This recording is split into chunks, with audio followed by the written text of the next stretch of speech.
Hello my dear friends, you're on the Military Summary channel, and today we will discuss the situation in Ukraine on the 28th of May. And today I would like to express my infinite respect and deep gratitude to Mr. Gonzalo Lira and his community for paying attention to my humble work. I am sincerely happy that you found it possible to recommend my humble YouTube channel to your subscribers.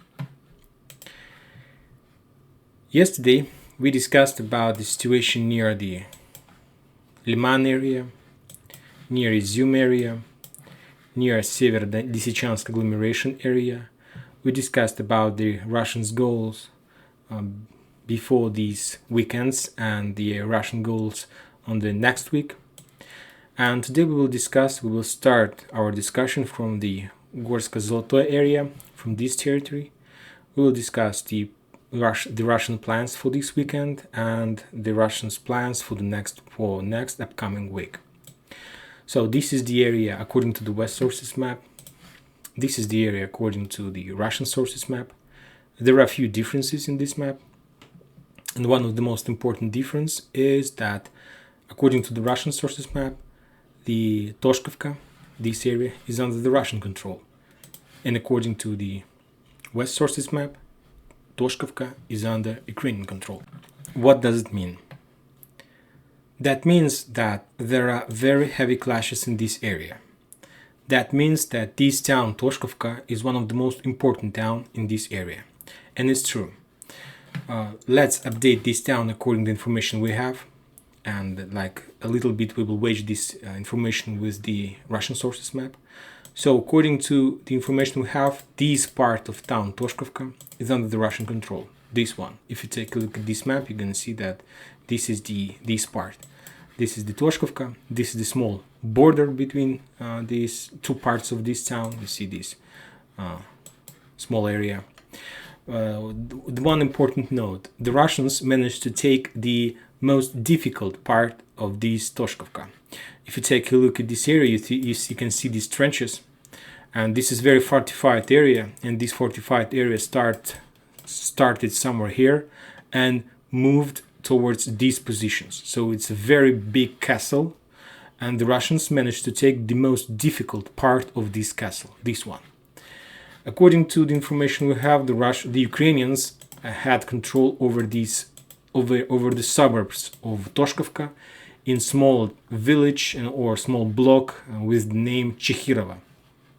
This is where Ukrainians. And the area between these two positions in the east part of Toshkovka and Chekhirovo, this area, this is the gray zone where the heaviest clashes are.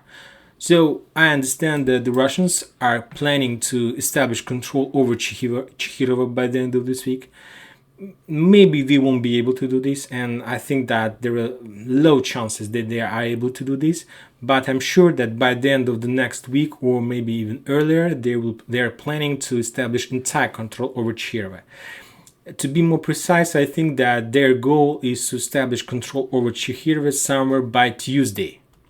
I'll explain to you a little bit later. So let's mark and update this map according to the Russian goals for the next week. It's to establish control over Chekhirovo and Toshkovka in this area completely. More than that, of course, we know that the Russians have some offensive operation towards Ustinovo, and they're planning to establish control over Ustinovo by Tuesday, I think, as well. So these two towns is very important.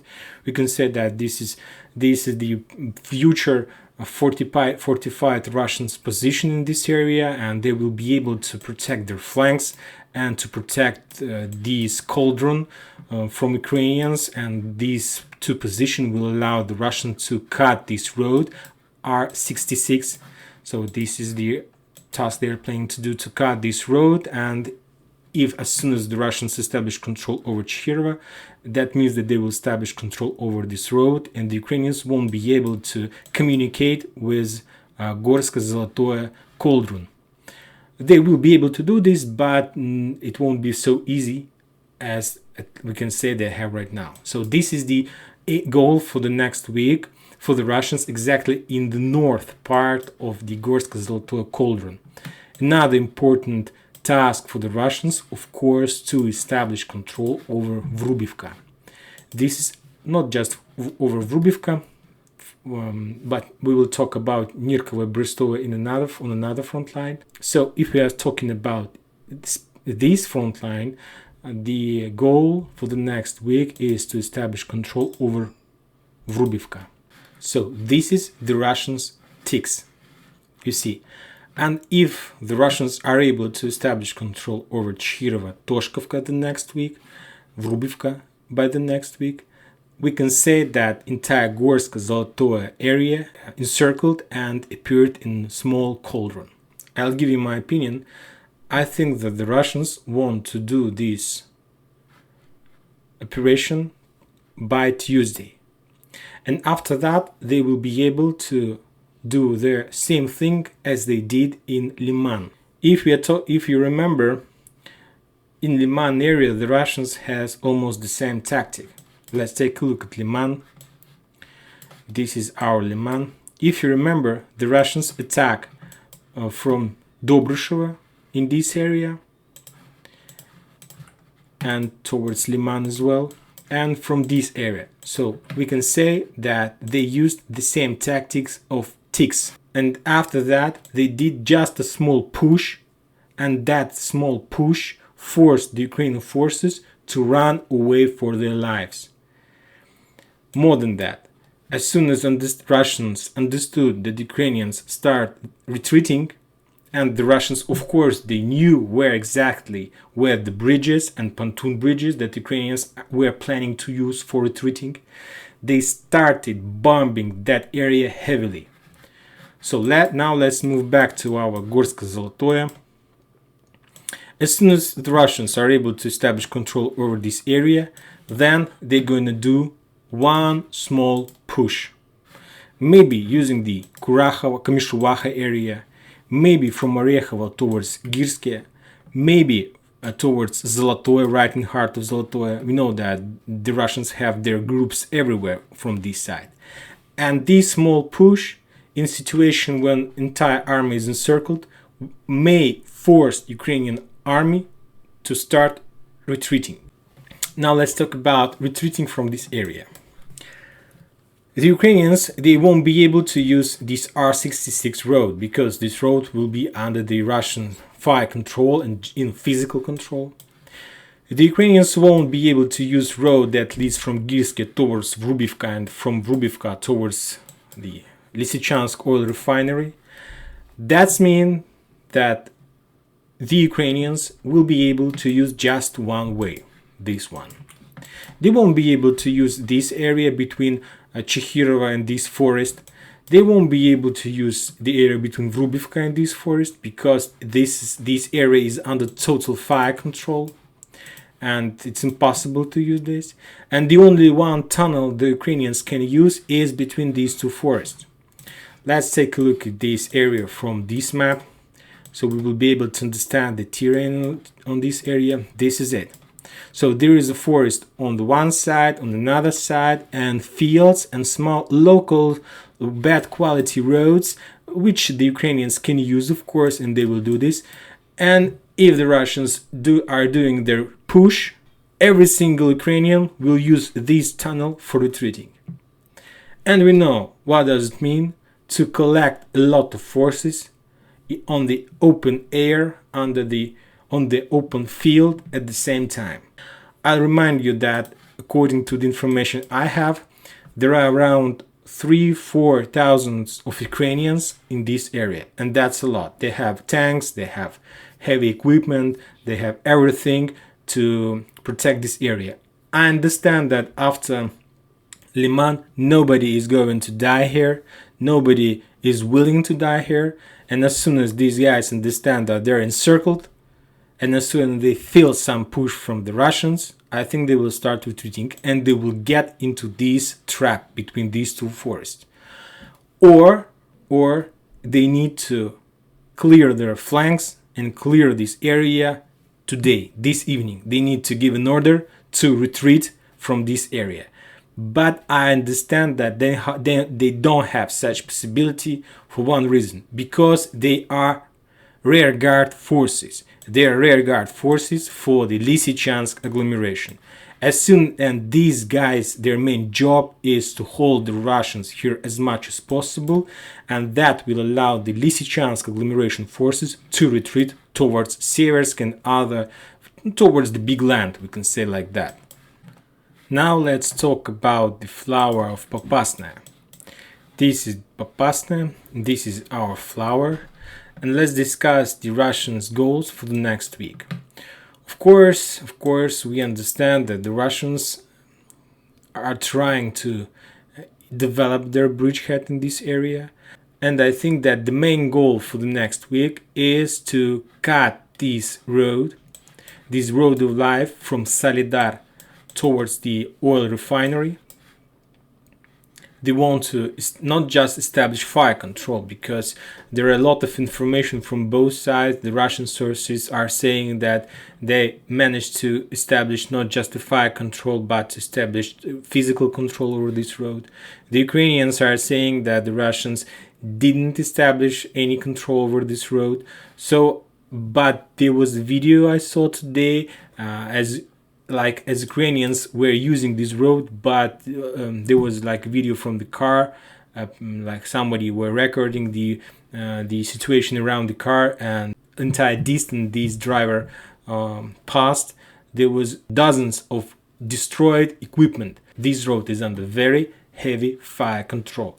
And the goal for the next week, of course, for the Russians, of course, to establish control over Berestovye, over Bilogorovka, over Nirkovo.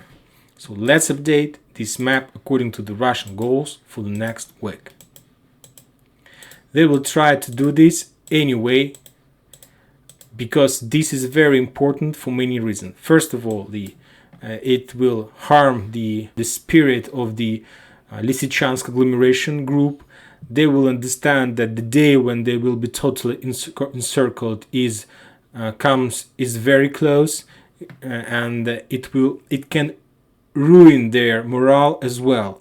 And there will be just one push, and the entire group will start retreating as well, even without any order from the headquarters.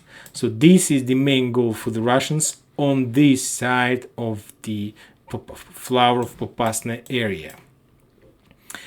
Now let's talk about the east area between Bilogorovka and Pokrovskaya. To tell the truth, I'm not sure if the Russians are planning to start their offensive operation towards Solidar.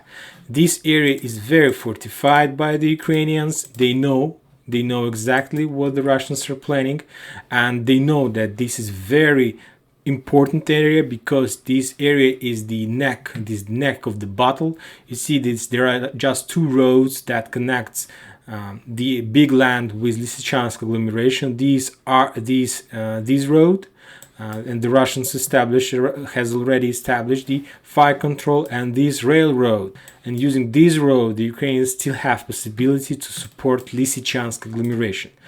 And this area is very defended by the Ukrainians. I'm not sure if it's possible, at least for now, to storm this area while you have 15,000 of Ukrainians in your back. So that means that the Russians are planning just to hold and block this area. I think so. Maybe they will be able to try to establish control over the Yakovlivka as the farthest block post in this area, something like alarm bell, because as soon as the Ukrainians attack Yakovlivka, that means that the Russians need to turn back and stop the Ukrainians, because the Ukrainians, they have a lot of possibilities in this area. And to tell the truth, I think that the Russians are in a very big dangers, and they need to be very careful with their offensive operation, because if they do one wrong step, they can be defeated by the Ukrainians very easy. The distance between two fortified areas, Bakhmut and flower of Popasnaya, just 13 kilometers. It's nothing for the Ukrainians. And as soon as they understand that the Russians did any mistake, they can use this situation and attack right in back. And if you see that the Russians, they have positions with less quality than the Ukrainians. The Russians established their position on the field take a look at this area. There is nowhere, just Popasna is the only place, but Popasna is already ruined by the heavy clashes there. They don't have real positions where they can establish their fortified area. Just a few small towns, but it's nothing for artillery. It's like few days of bombing, and the Russians, they don't have any position anymore. But the Ukrainians on the other side, they're in the castle. It's very big castle and it's a very fortified area. It's not very big, but believe me, there are a lot of forces, a lot of reserves, and the Ukrainians, they can hold this position, this town, for a very long time. So that means that the Russians in this area, they need to improve and develop their fortified positions. And for these purposes, they need to establish control over the town Pokrovsk.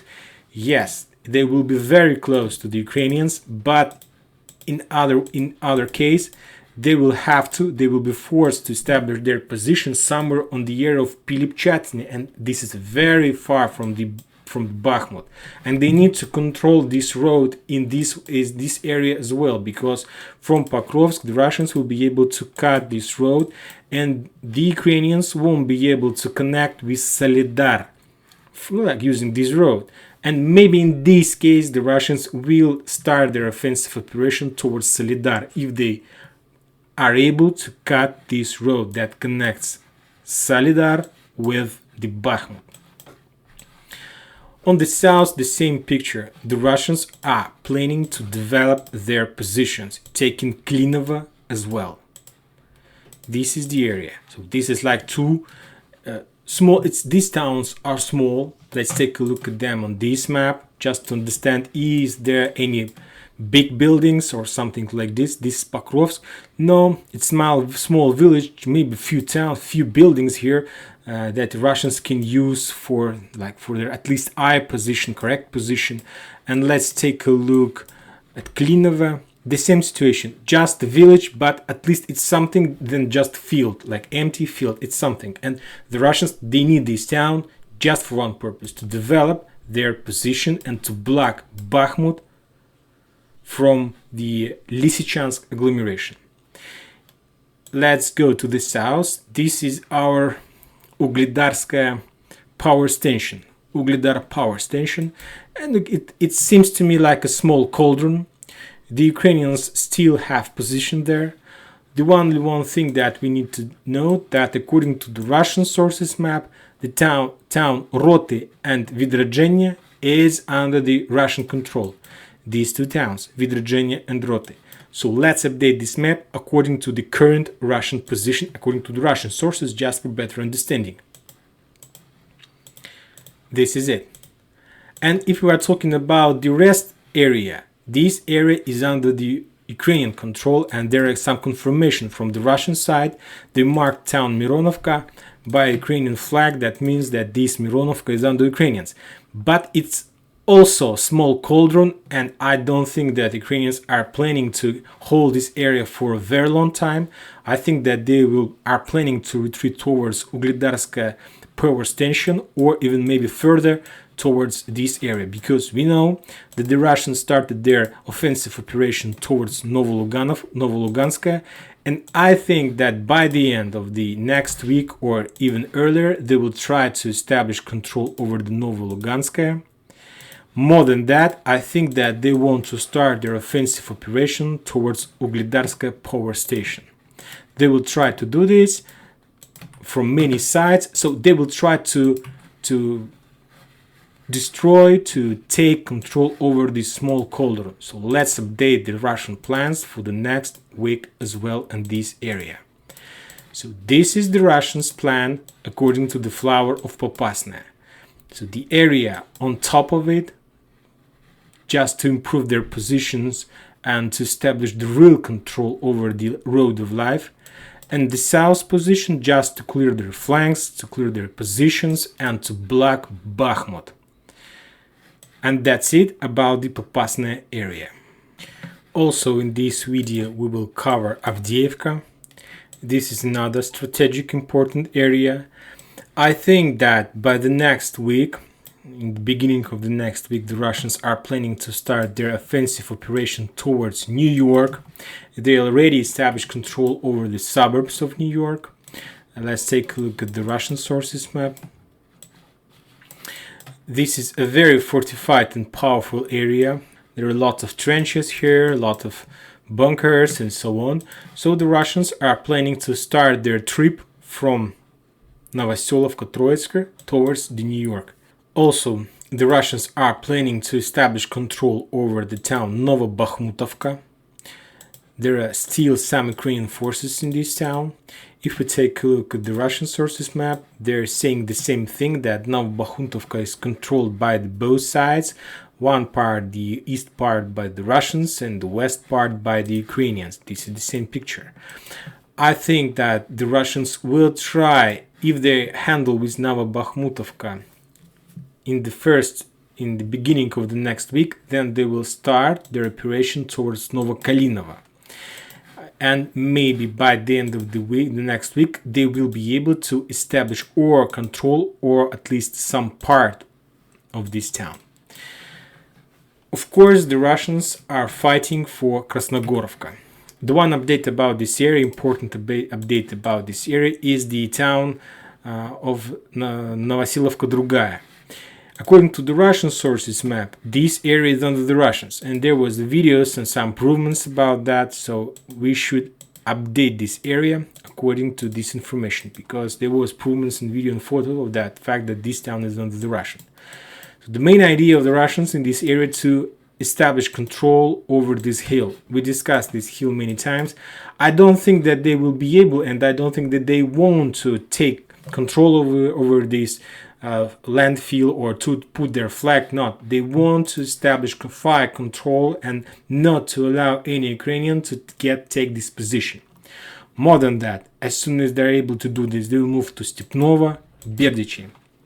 So as you can see, they will try to establish some control over the north part of this area. So this is it. This is their main idea. So they're preparing, and they start preparation of a small cauldron in this area. They're calling it Avdiivka cauldron. I'm not sure that they will be able to move very far from this part, but they will at least try to do something, and this is their main idea. More than that, as soon as the Russians are able to establish control over this landfill, then they will be able to start their offensive operation on the south.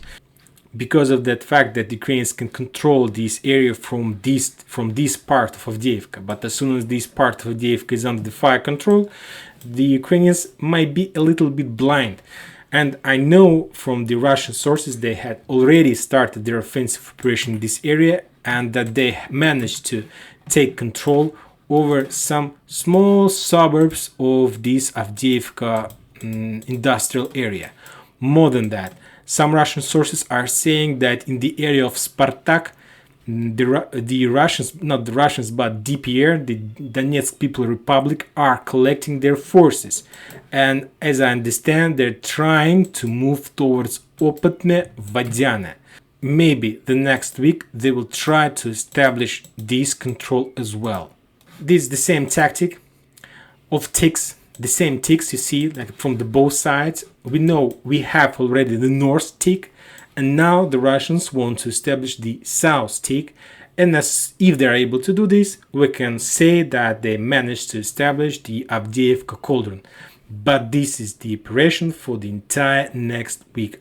I'm not even sure that they will be able to establish control over all this area, because Avdiivka is very fortified and there are around 15,000 of Ukrainian soldiers, not just here but on this bridgehead. There are around 15,000 of Ukrainian soldiers, and it will be a very difficult trip for the Russians.